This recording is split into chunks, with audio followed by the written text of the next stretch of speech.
Become a good student of your own life. It's the information you are most familiar with and feel the strongest about. So make your own life one of your most important studies. And in studying your own life, be sure to study the negative as well as the positive, your failures as well as your successes. Our so-called failures serve us well when they teach us valuable information. They're frequently better teachers than our successes. One of the ways we learn how to do something right is simply by doing it wrong. Doing it wrong is a great school for learning. Now I would suggest that you not take too long. If you've done it wrong for 10 years, I wouldn't suggest another 10. But what a close at hand and emotionally impactful way to learn from your own experiences. When I met Mr. Schoaf, I had been working 6 years. I started when I was 19, and when I met him, I was 25. He said to me, "Mr. Rohn, you have been working now for 6 years. How are you doing?" I said, "Not very well." He said, "Then I suggest you not do that anymore. 6 years is long enough to operate the wrong plan." Next he asked, "How much money have you saved in the last 6 years?" I said, "Not any." He said, "Who sold you on that plan 6 years ago?" What a fantastic question. Where did I get my present plan that wasn't working well? Hey, everyone has bought someone's plan. The question is, whose? Whose plan have you bought? Now, those initial confrontations as you come to grips with your own past experiences may be a little painful at first, especially if you have made as many errors as I did. But think of the progress you can make when you have finally confronted those errors by becoming a better student of your own life. Now, the next way to learn is from other people's experiences. And remember, you can learn from other people whether they have done it right or wrong. You can learn from negative as well as positive. The Bible is such a great book because it is a collection of human stories on both sides of the ledger. One list of human stories is called examples. Do what these people did. And the other list of human stories is called warning. Don't do what these clods did. What a wealth of information. What to do and what not to do. I think it also means, however, that if your story ever gets in somebody's book, make sure they use it as an example, not a warning. He finds his power. It's a wonderful thing to find your power. Give me a double portion of your spirit. And this is something that you should take note of about power. Don't give people power too quickly. The moment they ask for it doesn't mean you ought to give it to them. Sometimes pastors are too nice. People come to you and ask you for stuff, whatever they ask you for, go ahead, bless God, the Lord leading you to do that, go ahead and do it. They're going to wreck your thing, wreck the entire church. You don't give power quickly to people. You don't give the microphone quickly to people. I had a little church, and back then, Praise the Lord was on TV, and it was a big thing, and Jim and Tammy were up there, and they had all them good singers and bright people talking on TV and stuff like that, and I just started my church, and my members was like this, you know, and I said, Lord, how come they got all of those good people up there and those smart, bright people and stuff up there doing what they're doing, and then you just send me just, you know, what you sent me. I had some people that had their shoes on backwards and stuff, you know, and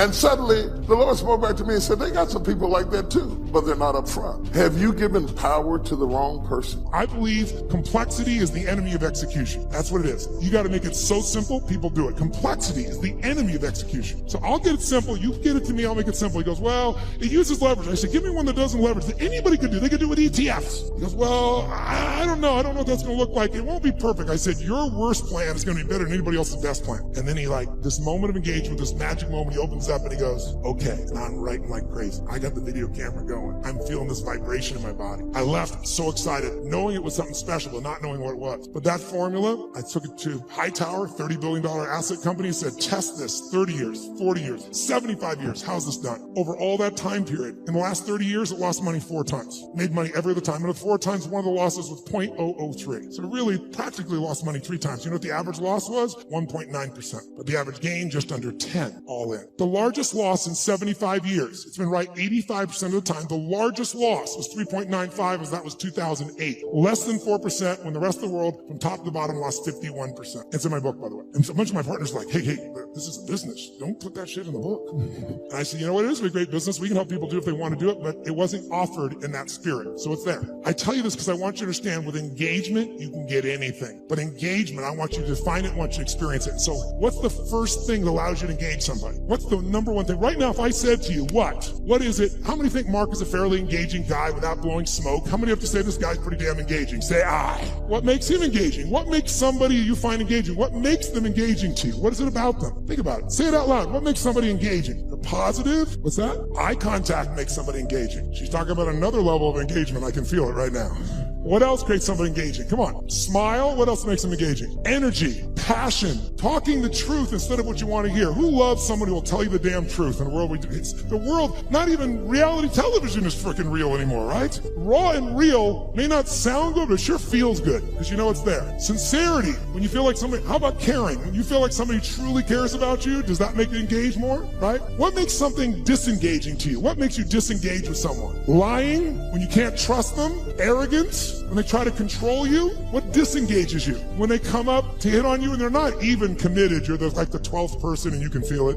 When they're insincere, disengages you. What's that? When the communication or the relationship is one-sided, totally disengages you, doesn't it? Inauthenticity. Whereas authentic does engage you, doesn't it? Right? What's that? Yes, when they're on their phone talking to you while they're also doing something else. How many love this experience? And yet we've made it culturally okay. Depending upon what generation you're in. Depends on how your mindset is and where you live in the world, I guess, to some extent. But all the things you said are true. When you feel that someone cares about you, is interested in you, is sincere with you, shares the same interest, is trying to accomplish something, if there's that caring, sincerity, mission, passion, is passion something engages you? Yes or no? And then disengagement's the opposite. But all of them start with one thing that I want to do right now so we can shift this gear, because you've been sitting way too long and so quietly. You've been so nice. But this passive learning has got to end now. I just did it so it wouldn't feel jolting when we began. Now we can step into the real game. And here's how I want to do that. First of all, energy. Energy is the base. How many agree energy is engaging? Say I. If you want to change something in your life and you are what I call energy poor, low energy, are you going to follow through? Yes or no? You love your husband or wife, but you're exhausted. Love you. Okay.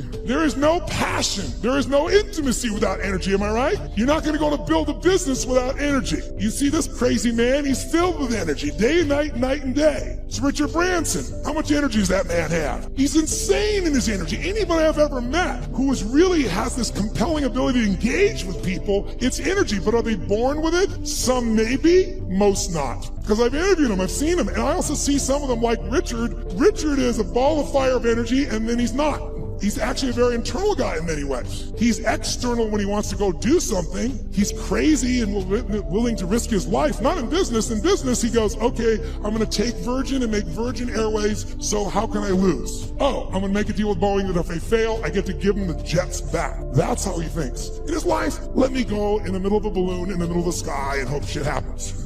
See, the cool thing about me is I ain't got nothing to sell you. I ain't got nothing for you. I'm just going to tell you how you can get to the next level. Now, I've been debating on how I was going to do this, but I thought the best way to go about this is just tell you my story. And in my story, maybe you can see some of yourself. Listen, man, anybody can be successful, but you got to understand something. It's hard. It's hard, man. You can take all the courses you want. It's hard. You can go down there to the church and hold your hands in a prayer circle. When you get through praying, it's going to be hard. You go to school, you can get all the degrees you want. When you get them degrees and you hang them on the wall, if you want to be successful, it's going to be hard. It's hard being successful. That's the first thing you need to understand. Come to these seminars and have these people come out here, talk to you about success and everything. Come out here and they do a nice job of it. But then you go back and think you got it. It's hard. I don't even know the speaker's names, but all these people that's up here, it was hard. That lady had the red dress on. To get to where she at, it's hard. It's hard. Understand that. It's hard, man. See, and I talk real. I ain't got no paper. I ain't got no presentation. You know, I got some pictures if you want to see them, but I ain't really got them tied to nothing.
create images in the minds of others with words.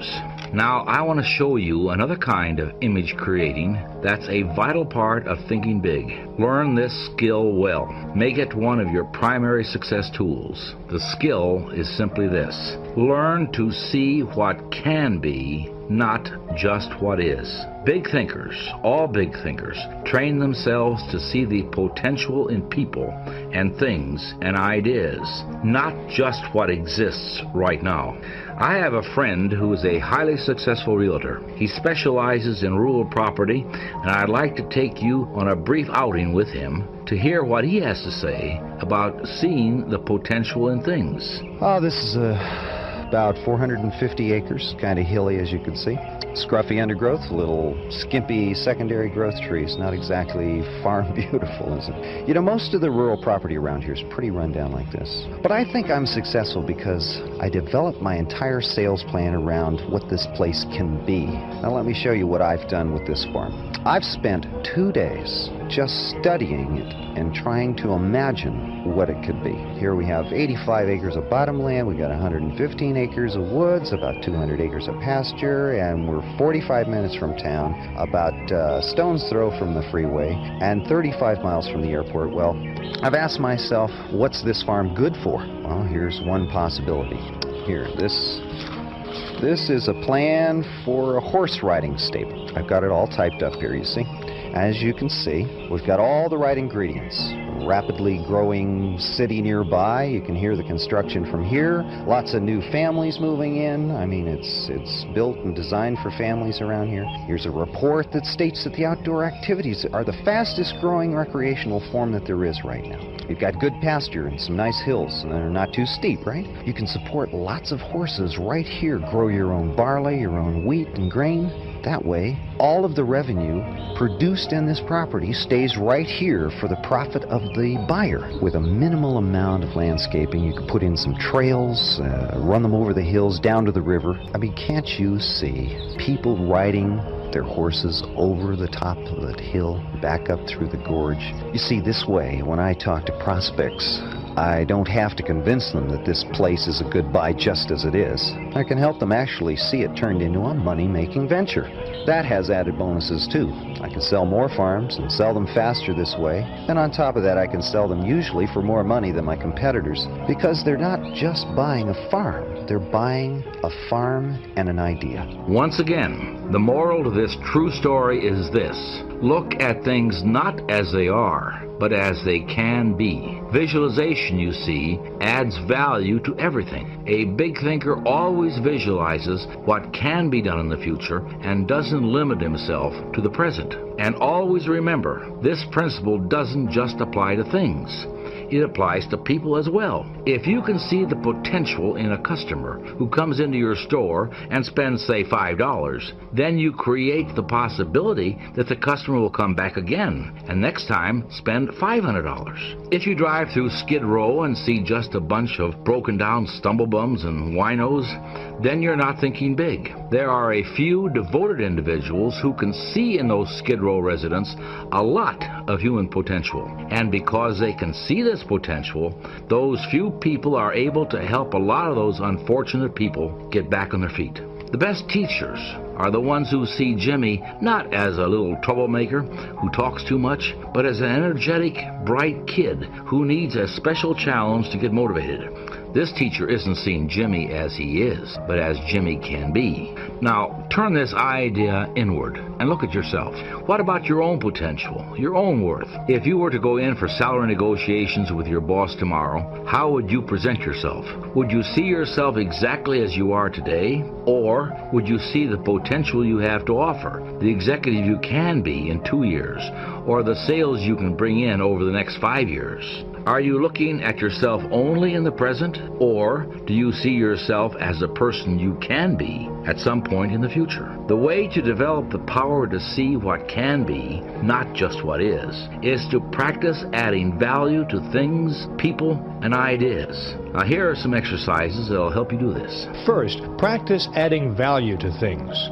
Remember the real estate salesman and ask yourself, what can I do to add value to this room? or this house, or this business. Look for ideas to make things worth more. Anything, whether it's a vacant lot or a new house or a business, has value in proportion to the ideas for using it. And practice adding value to people. As you move higher and higher in the world of success, more and more of your job will become people development. So ask, what can I do to add value to my subordinates? How can I help them be more effective? Remember, to bring out the best in a person, you must first visualize their best. And finally, practice adding value to yourself. Conduct a daily interview with yourself and ask, what can I do to make myself more valuable today? Visualize yourself not as you are, but as you can be. Then, specific ways for attaining your potential value will begin to suggest themselves. There is no such thing as a perfectly smooth, trouble-free road to success. You can be sure there are plenty of bumps on everyone's path to fulfillment. Nothing worthwhile comes easily, but there is something that you can do that will help to at least smooth out some of these minor bumps, and I can sum it up for you in one short sentence. Don't concern yourself with trivia. Now that sounds simple, but the fact is that it's often much easier to get caught up in trivia than to avoid it, simply because of our habits. For example, ask yourself this question. Why do people quarrel? At least 90% of our quarrels are over trivial concerns. Somebody's late, or somebody forgot to buy something at the store, or somebody bought the wrong brand. Now, to become a big thinker, you need to eliminate as many of these bumps and potholes from your personal road to success as you can. So the next time a trivial matter comes up, ask yourself, is this really important? Does it really matter which route I take to the airport? Does it really matter if someone forgets to put the cap on the toothpaste? Is it really important that your spouse invited someone to the party you don't like or squandered a little bit too much money? When you fix your mental gaze on the big picture and remember the goal that you're working toward, success, fulfillment, and happiness, you'll find that many of these potential quarrels simply aren't important enough to warrant an argument. Just asking that question, is it really important, works wonders at the office too. It works in the traffic going home when another driver tries to cut you off. It works when you might get the smallest office in the renovation plan. It works when you overlook the small, annoying habits of your fellow workers. And it works when you're solving problems, or counseling employees, or making decisions about your career. Just don't get caught up in trivia. So they took the crown off this woman's head and put it on the other woman. This is horrible for this young girl. So I'm in the back. I go to the press conference. It's horrible. It's horrible. It's over with. I go to sleep about 2 o'clock in the morning. I can't sleep. It's 5 o'clock in the morning. I'm getting up to leave Las Vegas to go home. I go outside. Reporters are everywhere. I get on the plane. Reporters are everywhere. I land in Atlanta. Reporters are everywhere. How could you? You're the stupidest person. This is the biggest mistake ever. I could do nothing. I could not leave my house for days. People were driving by my house tying notes on rocks and throwing it over the gate with names on it. It was horrible. Within 48 hours, my name, Steve Harvey, had been Googled 4 billion times. 4 billion times in 48 hours. I was the most famous person on planet Earth in 48 hours. God had increased my global brand and persona. I did not appreciate the way he did it, but I was the most famous person in the world for 48 hours. That was a big fall. That was a fault. They wrote about me in the papers. His career is over. He's ruined. He will never recover from this. He is not going to be on TV anymore. How could you? They wrote that all about me. But they did not know that the God I serve is in control of my life. Not them. Not the media. None of them. It is God. And so he had a different plan for me, because I had gotten up so many times before, because I had fallen. I was homeless for years and lived in a car. He got me up. I lost my mother. He picked me up. I lost my father 3 years later. He picked me up. My big brother died. He picked me up. He kept picking me up. I am so used to getting up, to getting back up. Every time I get knocked down, I keep getting back up over and over and over again. So let me show you something about you. Let me teach you something now. All of you in here have had some bad days. All of you in here have had some days where you felt like you wasn't gonna make it. All of you in here have had some crushing things happen to you and you did not see no way you was gonna make it. All of you in here have felt so badly sometimes you did not know what to do. But let me tell you something about you. Your track record for surviving bad days is 100%.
Everything was done to try to learn how to become a better basketball player. Everything. And so when you have that point of view, then literally the world becomes your library to help you to become better at your craft. So because you know what you want, the world's giving you exactly the information you need to become better at it. Because you know what you're looking for.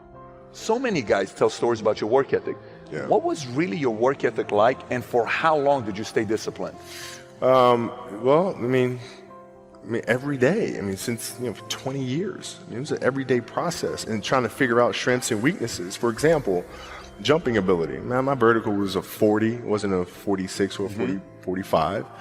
My hands are big, but they're not massive, right? So you got to figure out ways to strengthen them so your hands are strong enough to be able to palm a ball and do the things that you need to do.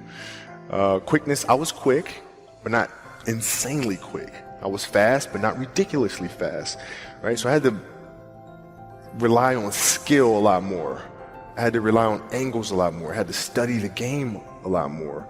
And, but I enjoyed it though. So like from the time I can remember when I started watching the game, I studied the game and it just never changed.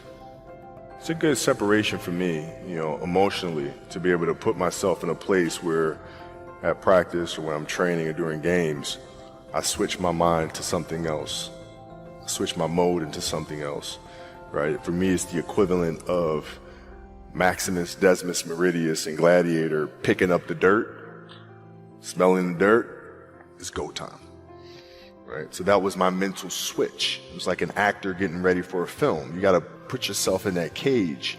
When you're in that cage, you are that character.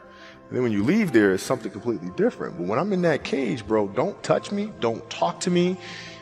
Just leave me alone. How did you get mentally and emotionally so strong where it doesn't bother you? Well, you know, you got to look at the reality of the situation. You know, like for me, it's not, you know, you kind of got to get over yourself. It's not about you, man. Like, oh, okay, you feel embarrassed. You're not that important. Like, get over yourself. That's where you go. Get over yourself, right? Like you're worried about how people may perceive you and like you're walking around and it's embarrassing because you shot 5 air balls. Get over yourself, right? And then after that, it's okay, well, why did those air balls happen? Got it. High school, year before, we played 35 games, max, right? Week in between, spaced out, plenty of time to rest. In the NBA, it's back to back to back to back to back to back to back. I didn't have the legs. So you look at the shot, every shot was online. Every shot was online, but every shot was short, right? I got to get stronger. I got to train differently. The weight training program that I'm doing, I got to tailor it for an 82-game season so that when the playoffs come around, my legs are stronger and that ball gets there. So I look at it with rationale and say, okay, well, the reason why I shot air balls is because my legs aren't there. I go, well, next year they'll be there. That was it. Done. Were there some names that you looked at and says, these 3 guys are as crazy as I am?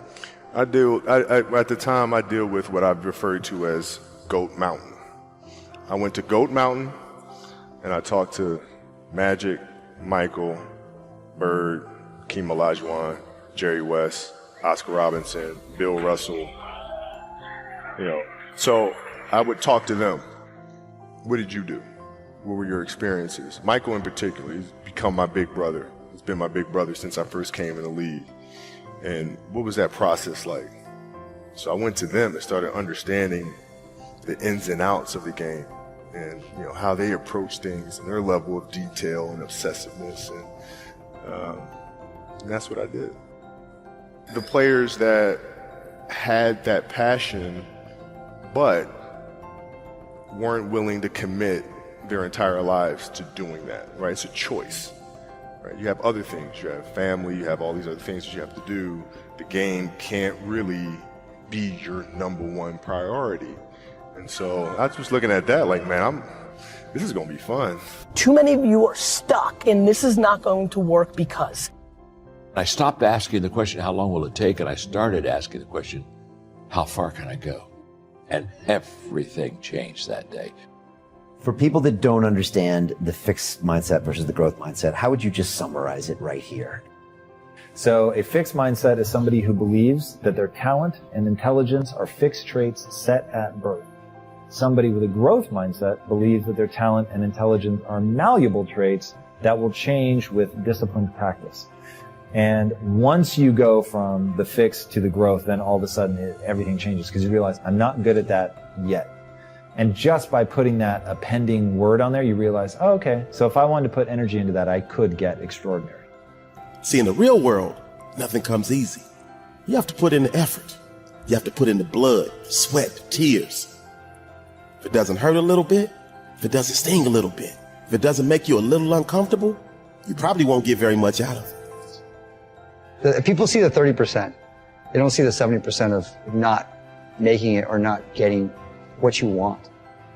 Your outcomes in life are often a lagging measure of your habits. We think the thing that needs to change is the bank account or the test score or the number on the scale, but actually the thing that needs to change are the habits that precede those outcomes. But I changed from a goal mindset to a growth mindset. I switched my mind to something else, switched my mode into something else, right? For me, it's the equivalent of Maximus Decimus Meridius in Gladiator picking up the dirt, smelling the dirt. It's go time. You got to put yourself in that cage. When you're in that cage, you are that character. So everything I saw, whether it was TV shows, whether it was books I read, people I talked to, everything was done to try to learn how to become better. Everything. And so when you have that point of view, then literally the world becomes your library to help you to become better at your craft. You're either moving forward or standing still. The choice is yours. Decide. In life, you have two situations. You are either born with too much because your parents are rich and they got you, or you're born with too little. And both are strengths and weaknesses. Your mindset decides it. My freshman year, I don't play a lick. And before I knew it, I lost my mindset again. And I began to recalibrate. You know, everybody doesn't play in the NBA. I'll graduate in 4 years. You know what? I just go get a good job. It's okay. And the end of my freshman year, my daddy called me on the phone. He asked me a question. He said, son, you're not playing. Why not? Politics, Dad. It's political. My father asked me a question. He says, how did your coach get paid, son? I said, Dad, he gets paid to win. He says, okay, son, if your coach gets paid to win, won't he play the players to give him the best chance to win? He said, son, you got recruited. You took all your visits. You chose Minnesota. You took the time. You chose Minnesota. You told me that you're going to turn that program around. You told me you're going to graduate in 4 years. You told me you're going to make more money in business than you did in sports. One of the core values of our training and development called family was accountability. That was a core value of that training and development organization called the Bond Family, accountability. He said, so go back and do what you said you're going to do. My father reminded me of what I said I was going to do. I went back to my coach's office. I said, Coach, what do I need to do to play in the NBA? He looked confused. This is what I told him. I'm going to become somebody different. What do I need to do to play in the NBA? I'm taking this thing to the next level. We're about to rise up. So for you to be passionate, your logic and your emotions need to be intertwined.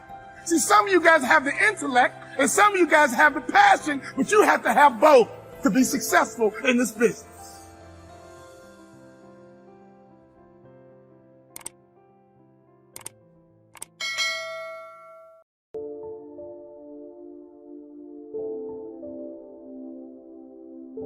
There are 3 ways to learn from other people. The first is to listen to the cassettes and read the books by and about people who've accomplished great things. All the successful people I know and work with around the world are good readers. They just read. They are so curious that they are driven to read because they just have to know. It is one of the things they all have in common. Here's a good phrase. All leaders are readers. And they use cassette programs too, especially while they're in the car or during other times when they can't read. Cassettes can help all of us easily pick up new ideas and new skills. Did you know there are cassettes and books on how to be stronger, more decisive, a better speaker, a more effective leader, have a better effect on other people, become more loving, develop personality, get rich, develop influence, become sophisticated, and people don't use them? How would you explain that? Did you know that hundreds of successful people have written their stories in books and told how they did it on cassettes like this, and people don't want to listen? How would you explain that? The guy's busy, I guess. He says, well, yeah, if you worked where I work, by the time you struggle home, it's late. You've got to have a bite to eat, watch a little TV, and get to bed. You can't stay up half the night and read.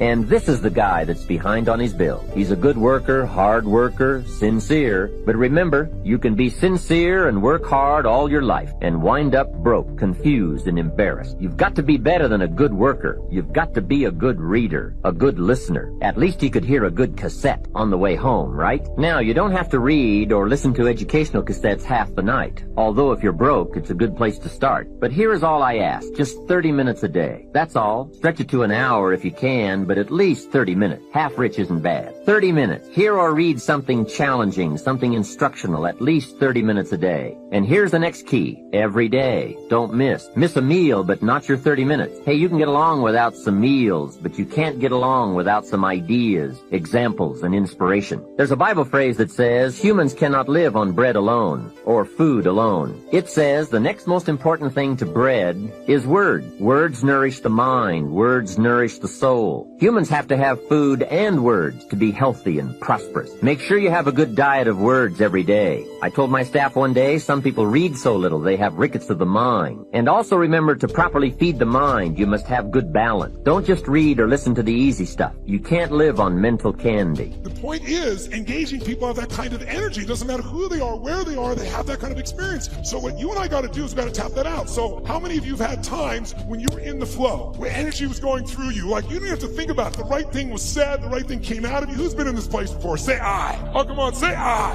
Who's ever had a time where you did something, after you did it, you thought, I can't believe I said that. I can't believe I did that. That was so stupid. Who's done this before? Say I. Who's done something where after you did it, you went, that was me. I don't know how I did that shit. That was cool shit. Who's ever impressed yourself? Say I.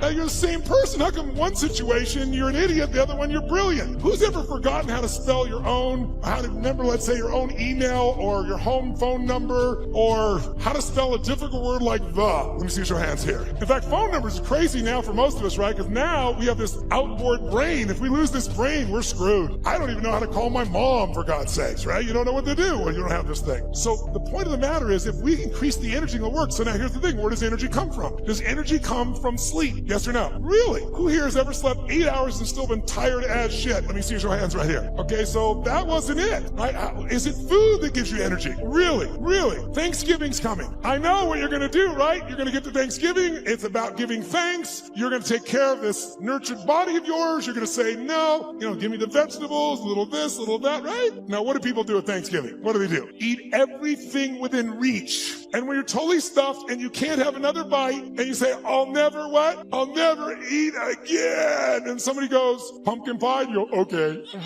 Come on, who knows what I'm talking about here? And by the way, what happens after? You feel like going for a run? What do you want to do at the end of that meal? Tell me what.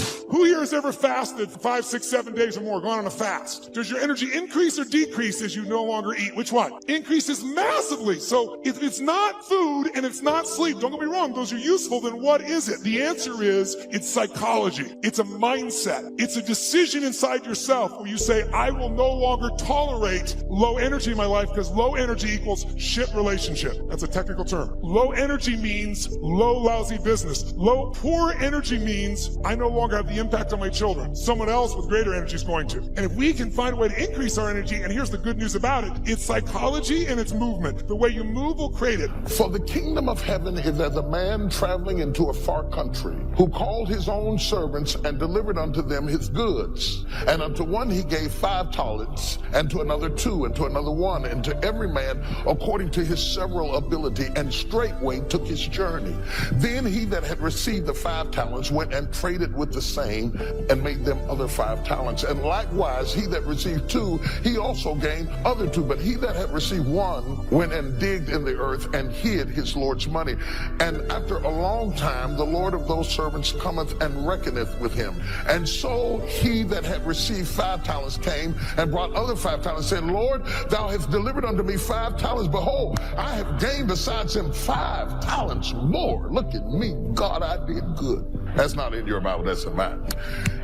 His Lord said unto him, well done, thou good and faithful servant. Thou hast been faithful over a few things. I will make thee rule over many things. Enter into the joy of the Lord. He also that had 2 talents came and said, Lord, thou deliverest unto me 2 talents. Behold, I have gained 2 other talents beside them. And his Lord said unto him, well done, good and faithful servant. Thou hast been faithful over a few things. I will make thee ruler over many things. Enter thou into the joys of the Lord. Then he which had received the 1 talent came and said, Lord, I knew that thou art a hard man, reaping where thou hast not sown, and gathering where thou hast not strewn it. Watch this closely. I was afraid, and I went and hid thy talent in the earth, and lo, there thou hast that which is thine. His Lord said unto him, thou wicked and slothful servant, thou knewest that I reap where I sowed not, and gather where I have not strawed. Thou oughtest therefore to have put my money to the exchangers, and then at my coming I should have received mine own with usury. Take therefore the talent from him, and give it unto him which hath 10 talents, for unto everyone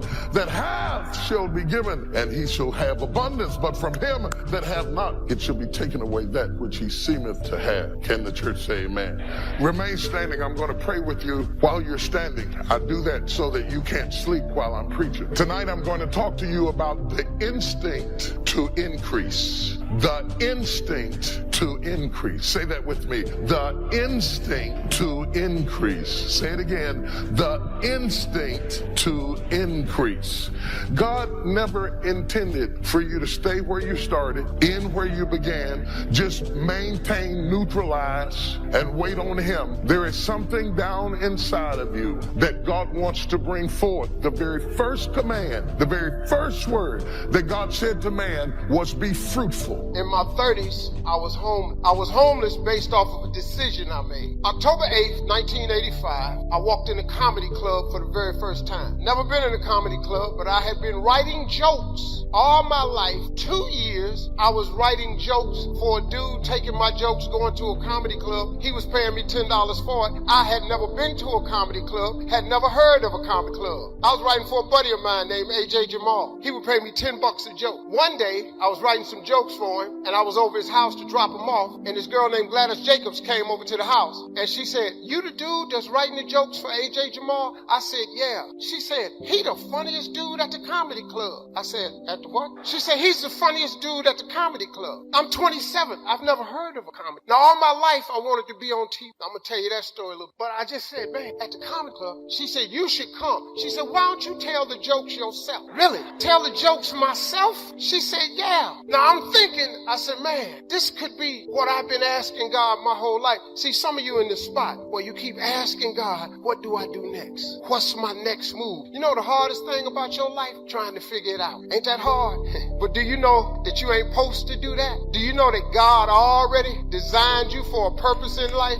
And if you would just simply ask God what it was, he could guide you to it, and the search for what I'm supposed to do would be over. But oh no, we so busy figuring it out. I got news for you. How to do something, the how-to is none of your business. That's what I never knew. So I was just wanting, man, to just be on TV since I was a little kid. And this girl said, come to the comedy. So I go to the comedy club with her. She said, we gonna go Tuesday night. I want you to sign up to perform next week. And then I want you to see how I go first. I said, cool. So I went, I walked in the comedy club. I signed up for the following week. And I sit down. I didn't have no money back then. This girl named Gladys Jacob bought me some chicken wings and grapefruit juice.